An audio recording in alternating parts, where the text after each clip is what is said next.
चलिए स्टार्ट करते हैं parallelogram law of vector addition.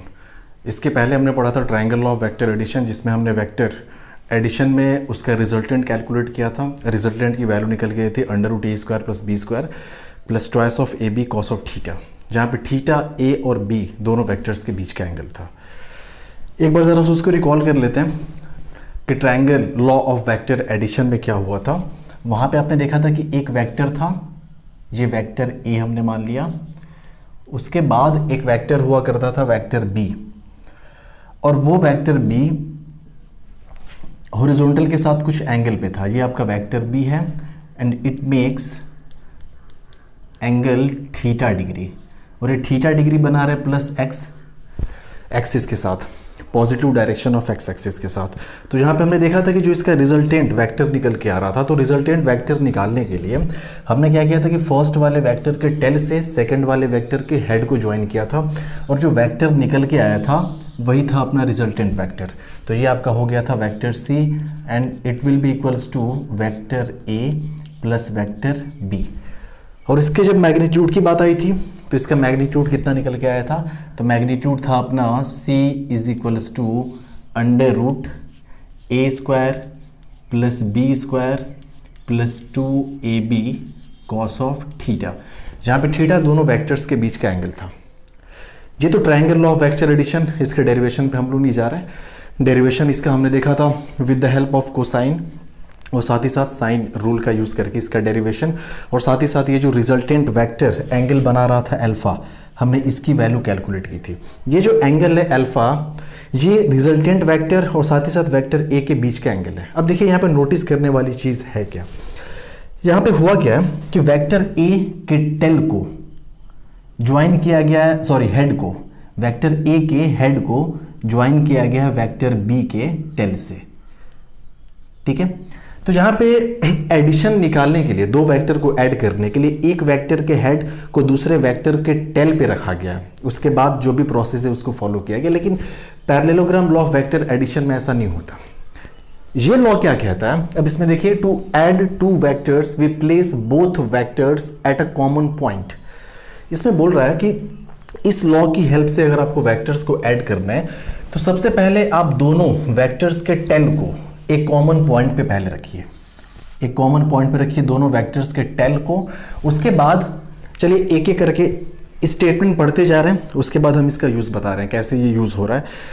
तो अभी अपने पास वही फिगर है, हमने बोल दिया कि लेट अस सपोज कि अपने पास एक वेक्टर ये है वेक्टर a, और दूसरा वेक्टर अपने पास अभी भी वही है, ये था अपना वेक्टर b, जो कि हॉरिजॉन्टल के साथ एंगल बना रहा है अल्फा। हॉरिजॉन्टल मतलब positive direction of x axis के साथ एंगल बन रहा है अल्फा।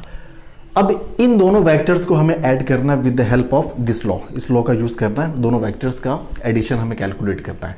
ये लॉ क्या कहता है कि सबसे पहले आप दोनों वेक्टर्स के टेल को, यहाँ पे टेल हमने लिखा नहीं लेकिन आप समझिए, दोनों वेक्टर्स के टेल को आप एक कॉमन पॉइंट पे लाएंगे। कॉमन पॉइंट पे लाने का मतलब कि आप इसको डिस्प्लेस करिए किसी एक वेक्टर को पैरेलली, और डिस्प्लेस करके दोनों के टेल को एक जगह लाइए। उसमें हमने क्या देखा था कि वेक्टर बी को हम डिस्प्लेस कर रहे थे और वेक्टर बी के टेल को वेक्टर ए के हेड पे लेके आए। देखिए ये वेक्टर बी का टेल वेक्टर ए के हेड पे लाके हमने रखा है। उसके बाद हमने साइन और कोसाइन रूल का यूज़ किया था। लेकिन यहाँ पे प्रोसेस उल्टा है। आप क्या करेंगे, आप बोलेंगे यहाँ पे एक वेक्टर के दोनों वेक्टर के टेल को हम एक कॉमन पॉइंट पे लेके आएंगे। चलिए वही काम करते हैं। तो वही काम किया गया। एक वेक्टर आपके सामने ये है वेक्टर a, ऑलरेडी आपके पास था, ये आपका हो गया वेक्टर a, और हमने क्या किया, इस वेक्टर b को पैरेलली ऐसे डिस्प्लेस किया और फाइनली इसके टेल को जहां तक हम लेके आए, और ये आपका हो गया दूसरा वेक्टर b। पहला स्टेप हमने कंप्लीट कर लिया, जो पहला इसमें लिखा हुआ है कि एक कॉमन पॉइंट पे लेके आते हैं। Complete the parallelogram using these two vectors as a adjacent sides of the parallelogram। कह रहा है कि अब ये दोनों साइड्स आप मान लीजिए कि किसी पैरेललोग्राम की एडजेसेंट साइड्स हैं, और इन दोनों साइड्स की हेल्प से आप एक पैरेललोग्राम को कंप्लीट करिए। तो चलिए वो भी काम कर लेते हैं हम लोग। तो हमने क्या किया, इन दोनों साइड की हेल्प से एक पैरेललोग्राम बनाया। हमने मान लिया कि जो दोनों साइड्स हैं ये किसी पैरेललोग्राम की एडजेसेंट साइड्स हैं, तो ये बन गया एक पैरेललोग्राम। ये दोनों जो वेक्टर्स हैं एज अ साइड यहाँ पे बिहेव कर रहे हैं, एडजेसेंट साइड्स किसी पैरेललोग्राम के। अभी भी दोनों के बीच का एंगल कितना है, ठीक ये L। अल्फा हमने ले रखा है, चलिए इसको हम बोल देते हैं थीटा। ये एंगल हमने बोल रखा है थीटा एंगल अभी भी है। उसके बाद क्या कह रहा है, कह रहा है कि जो डायगोनल होगा इस पैरेललोग्राम का वो इन दोनों वेक्टर्स के एडिशन को शो करेगा, वही इन दोनों वेक्टर्स का सम होगा, और डायगोनल की जो लेंथ होगी वही इन दोनों वेक्टर के एडिशन का जो होगा रिजल्टेंट होगा। तो हमने क्या किया, एक डायगोनल यहाँ पे देखिए दो डायगोनल मिलेंगे, एक तो डायगोनल ये मिल गया, ये तो मेन डायगोनल हम इसको बोलेंगे, दूसरा डायगोनल है अब बोलेंगे एक ये वाला डायगोनल मिल रहा है ये। तो जो फर्स्ट डायगोनल इसमें दिख रहा है ये वाला डायगोनल, ये बताएगा वेक्टर आर। अगर हम मान लें कि vector R is equals to vector A plus vector B, अगर हम ये मान लें तो जो ये वाला डायगोनल है मेन डायगोनल, ये vector A plus vector B को बताएगा, मॉड हम इसका निकाल सकते हैं। दूसरा वाला ये जो डायगोनल है, ये सेकंड वाला डायगोनल, इसको हमने बोल दिया वेक्टर डी। तो ये जो वेक्टर है ये डायगोनल डी, ये दोनों के डिफरेंस को बताएगा, यानी vector A minus vector B. तो ये तो रही बात डायग्राम्स की, कि हम स्टेटमेंट की हेल्प से कैसे डायग्राम्स को हमने ड्रॉ किया। अब बात आ रही है मैग्नीट्यूड को कैलकुलेट करने की, कि हम आखिरकार इसके मैग्नीट्यूड को कैसे कैलकुलेट करेंगे। तो चलिए इसी फिगर को, इसी डायग्राम को हम थोड़ा आपके सामने बड़ा बना रहे हैं। इसी को हम बड़ा बना रहे हैं, हमने क्या कर दिया कि एक वेक्टर दिखा रहा है आपको, ये वाला जो वेक्टर है this one is a vector B, एक वेक्टर यहाँ पे है, सॉरी ये वेक्टर जो था वेक्टर ए था, इस वाले वेक्टर को वेक्टर ए, ये दूसरा वाला जो वेक्टर है ये वेक्टर है आपका वेक्टर बी। एक बात देखिए, यहाँ पे जब वेक्टर का एडिशन हुआ है तो जिन दो वेक्टर्स को ऐड किया गया दोनों के टेल एक साथ रखे गए हैं, यहाँ पे टेल दोनों के एक साथ रखे गए हैं। लेकिन यहाँ पे देखिए एक वेक्टर का हेड दूसरे वेक्टर के टेल पे था, उसके बाद हमने वेक्टर्स को ऐड किया था with the help of triangle law. लेकिन पैरेललोग्राम लॉ के अकॉर्डिंग जब भी वेक्टर्स का एडिशन होता है तो दोनों वेक्टर्स के जो टेल होते हैं वो कॉमन पॉइंट पे हमें लाने होते हैं। तो ये तो बेसिक चीज़ थी। उसके बाद हमने क्या किया, एक पैरेललोग्राम कंप्लीट किया। चलिए जो वो भी हमने कर लिया, ये हमने कंप्लीट कर लिया एक पैरेललोग्राम। अब देखिए ये एंगल अगर थीटा है तो आप बोलेंगे फिर तो ये वाला एंगल भी कितना हो जाएगा, अगर इसको हम थोड़ा सा आगे बढ़ाएं तो ये एंगल भी हो जाएगा आपका थीटा। ठीक है, ये बी वेक्टर है लेकिन इसके मॉड की बात करें तो वो सिंपल बी हो जाएगा। ये भी बी वेक्टर है, इसका भी मॉड होगा बी होगा। अब यहां से हमने क्या किया कि एक परपेंडिकुलर ड्रॉ किया कुछ ऐसे। ठीक है, ये हमने परपेंडिकुलर ड्रॉ कर लिया यहां पे। अब देखिए इसके मॉड की बात करें तो ये हो जाएगा बी, इसके मॉड की बात करें तो इसके मॉड को आप लिख सकते हैं ऐसे, मॉड ए या सिंपल ए लिख सकते हैं। मॉड ऑफ वेक्टर ए लिखिए या फिर सिंपल ए लिखिए। मैग्नीट्यूड की अगर यहाँ से यहाँ तक बात करें इसको आप लिखिए ही नहीं, कुछ फर्क नहीं पड़ता इससे। अब आप बस इतना जानते रहिए कि यहाँ से यहाँ तक की जो लेंथ है वो ए के बराबर होगी, इसका जो मैग्नीट्यूड होगा वेक्टर का, ये जो है ये बी के बराबर होगा इसका मैग्नीट्यूड। तो हमने बी लिख रखा, ये हो गया थीटा। अब एक काम करते हैं, जो पहला अपना रिजल्टेंट वेक्टर है वो ये वाला निकल के आता है। ये जो भी वेक्टर होगा वो होगा रिजल्टेंट वेक्टर आर, और इसका जो मैग्नीट्यूड होगा वो कितना होगा, सिंपल वो आर होगा। अब इसको देखिए रिजॉल्व करिए। अभी हमने पिछले लेक्चर्स में पढ़ा था रिजोल्यूशन ऑफ वेक्टर्स, अब देखिए उसका इस्तेमाल यहाँ पे करना है रिजोल्यूशन ऑफ वेक्टर्स का। आप बोलेंगे एक यहाँ पे दिख रहा है हमें वेक्टर बी, और वेक्टर बी जो है थीटा डिग्री के एंगल पे है। ये जो आपको दिख रहा है positive direction of x axis यानी कि प्लस एक्स एक्सिस है, इससे थीटा डिग्री के एंगल पे है। तो इसके दो कंपोनेंट्स निकलेंगे, एक तो हॉरिजॉन्टल कंपोनेंट और दूसरा होगा वर्टिकल कंपोनेंट। तो हमने बोला था कि जिसके साथ एंगल बन रहा होता है वो वाला जो कंपोनेंट होता है कॉस का कंपोनेंट होता है। तो एक तो इतना बड़ा कंपोनेंट मिला हॉरिजॉन्टल, और इस कंपोनेंट की जो वैल्यू हो जाएगी वो हो जाएगी बी कॉस ऑफ थीटा, और एक मिला ये पूरा का पूरा वर्टिकल कंपोनेंट, इसकी जो वैल्यू हो जाएगी वो हो जाएगी बी साइन ऑफ थीटा। अब देखिए इसको हम डायरेक्ट कर रहे हैं, हमने रिजोल्यूशन ऑफ वेक्टर्स में आपको बता रखा है इसलिए हमने डायरेक्ट यहाँ पे अप्लाई कर दिया। ये पूरा अगर डायमेंशन की हम बात करें तो यहाँ से लेकर ये पूरा कितना है ए, उसके बाद ये हो गया आपका बी, ये आपका हो गया बी साइन ऑफ थीटा। इसके डायमेंशन की बात करें ये हो गया आपका आर। अब देखिए एक राइट एंगल ट्रायंगल आपको दिख रहा होगा, हम चलिए यहाँ पे नेमिंग कर दे रहे हैं। हमने नेमिंग आपके सामने कर दिया, हमने बोला कि ये पॉइंट हो गया P, इस पॉइंट को हमने मान लिया Q और इस पॉइंट को हमने मान लिया लेट से R। तो यहाँ पे हम लिखेंगे in right angle triangle PQR in right angle triangle P Q R. Right angle triangle में पी क्यू आर में हम देखेंगे ये एज अ हाइपोटेनस बिहेव करेगा पी क्यू, तो आप इसमें लिख सकते हैं कि P Q square is equals to perpendicular, ये क्यू आर आपका परपेंडिकुलर हो जाएगा क्यू आर स्क्वायर प्लस ये आपका हो जाएगा पी आर स्क्वायर जो बेस हो गया P R square. P Q square मतलब इसके मैग्नीट्यूड की बात कर रहा है, ये पूरी इसकी पूरी डायमेंशन कितनी है तो आर के बराबर है, तो आपने सिंपल लिखा R square is equals to Q R square, ये आपका हो गया क्यू आर स्क्वायर प्लस, अब देखिए पी से लेकर आर तक की डायमेंशन हमें नहीं पता, अगर हम इसको एस मान लें तो आप बोलेंगे पी आर को हम लिख सकते हैं P S plus S are, ऐसा लिख सकते हैं, तो हो जाएगा P S plus S are इसका होल स्क्वायर। आई थिंक यहाँ तक आपको कोई प्रॉब्लम नहीं आनी चाहिए। अब देखिए आगे, ये तो आपका हो गया R square is equals to Q R कितना है, यहाँ पे जो जो चीज़ें हमें पता है चलिए वो लिख लेते हैं। आप बोलेंगे हमारे पास है Q R is equals to ये यहाँ से यहाँ तक, ये क्यू आर इसकी वैल्यू हमारे पास है बी साइन थीटा, ये हो गया बी साइन थीटा, और साथ ही साथ पी आर यहाँ से हम क्या लिख सकते हैं, ये P R is equals to यहाँ से यहाँ तक ए प्लस ये आपका हो गया बी कॉस ऑफ थीटा, ठीक है, A plus B cos of theta.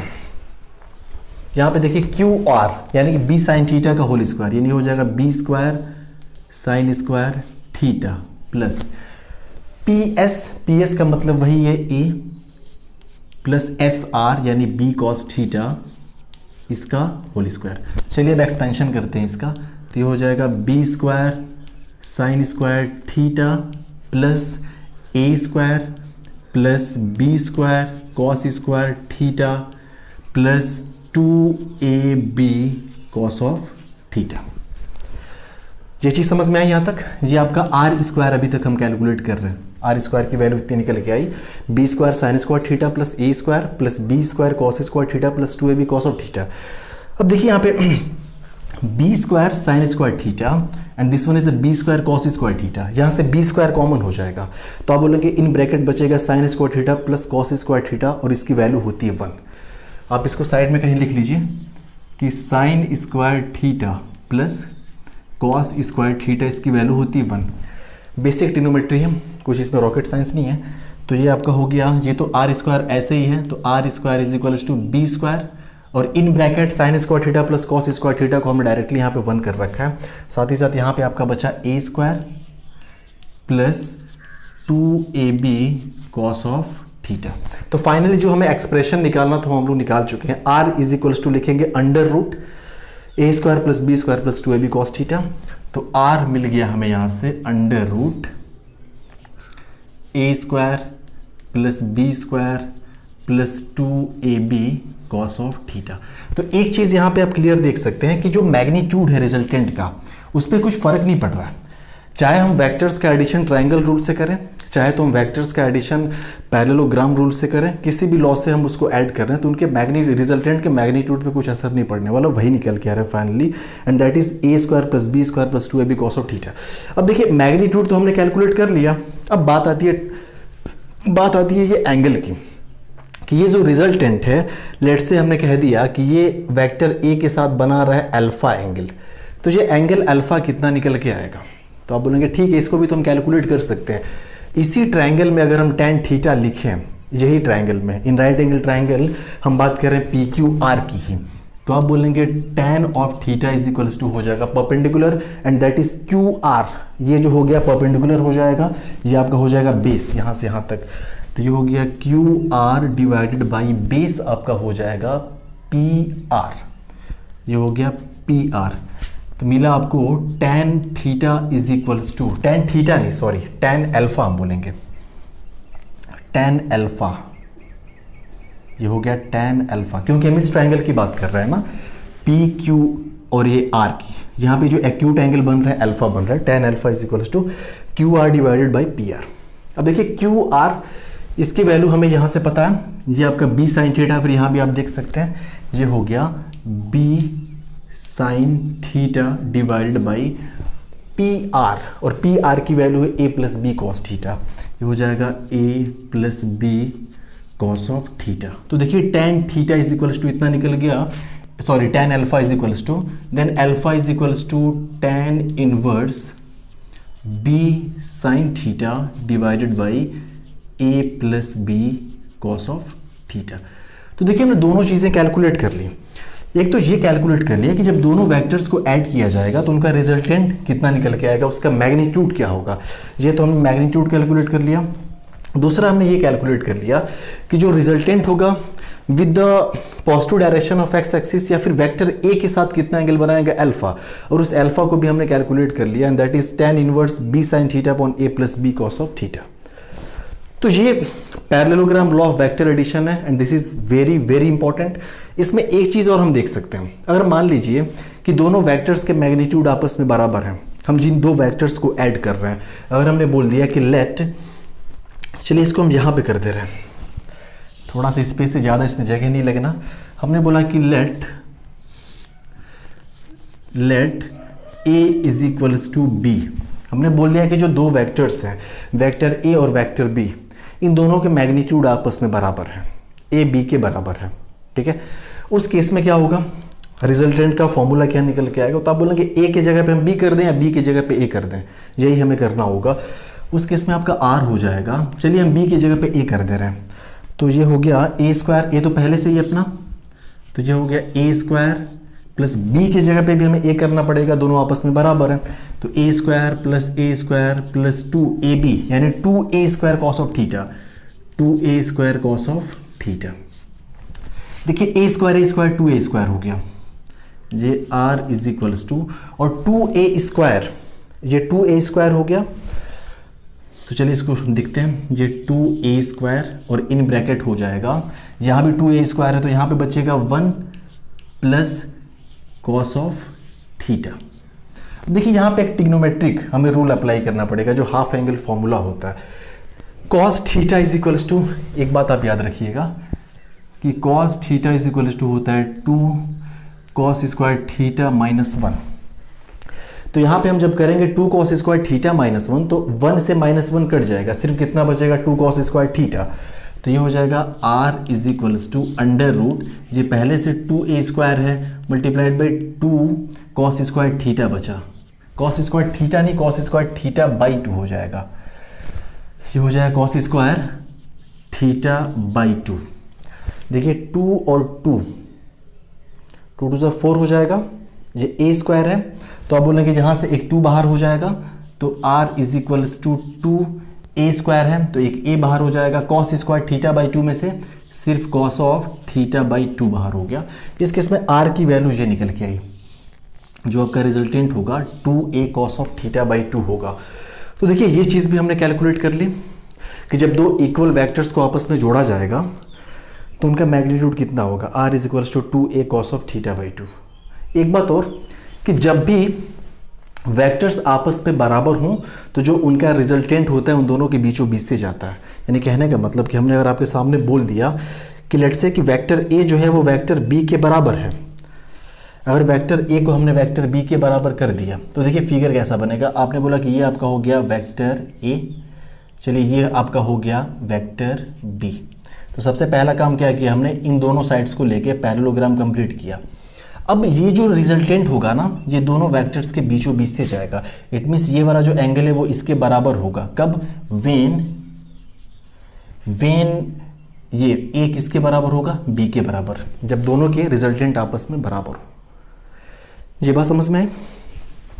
और खास करके जो वेक्टर बड़ा होता है रिजल्टेंट उसी वेक्टर्स के टूवर्ड्स बेंड करता चला जाता है, इस बात को आप याद रखिए फिलहाल के लिए। अभी यहाँ पे जो भी वेक्टर बड़ा होगा रिजल्टेंट उसी की तरफ बेंड करता चला जाएगा।